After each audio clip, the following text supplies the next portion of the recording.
अस्सलाम वालेकुम नाजरीन, एमान न्यूज़ में एक बार फिर आपको खुशामदीद कहते चले। मैं हूँ मोहम्मद इब्रार। अब तक की ताज़ा तरीन हेडलाइंस। साबिक़ वज़ीर आज़म इमरान खान गुज़श्ता रोज़ सहाफ़ी की जानिब से फ़र्रुख खान से मुतल्लिक़ सवाल का जवाब दिए बगैर आगे चल दिए। वज़ारत उज़्मा से हटने के बाद पहली प्रेस कॉन्फ्रेंस में इमरान खान को फ़र्रुख खान से मुतल्लिक़ किए गए सवाल का जवाब दिए बगैर रवाना होते देखा गया, जिसकी वीडियो सोशल मीडिया पर भी वायरल हो रही है। बैनुल अक़वामी मालियाती इदारे IMF ने पाकिस्तान के लिए कर्ज प्रोग्राम को 1 साल की तोसीए पर रज़ामंदी ज़ाहिर कर दी। पाकिस्तान और IMF के दरमियान मामलात पर बातचीत जारी है। पाकिस्तान IMF से तकनीकी सतह पर बातचीत आइंदा हफ्ते शुरू करेगा।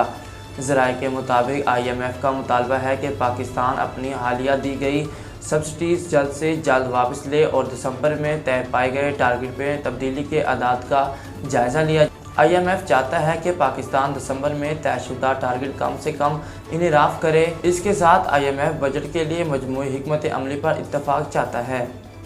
सूबा बलोचिस्तान में कोरोना वायरस के मुस्बत केसेस की शरह 0 हो गई। सूबे में कोरोना वायरस से 378 मरीज जान बहक हो चुके हैं। तफसीलात के मुताबिक सूबा बलोचिस्तान में कोरोना केसेस में कमी का रुझान बरकरार है। सूबाई महकमा सेहत का कहना है कि बलोचिस्तान में कोरोना वायरस के मुस्बत केसेस की शरह 0 हो चुकी है। वज़ारत दाखिला ने गुज़श्ता रोज़ ECL से दर्जनों नाम निकाले गए। वज़ारत दाखिला में लिस्टों की छांटी जारी है। 4 माह तक रहने वाले तमाम नाम ECL से निकाल दिए जाएंगे।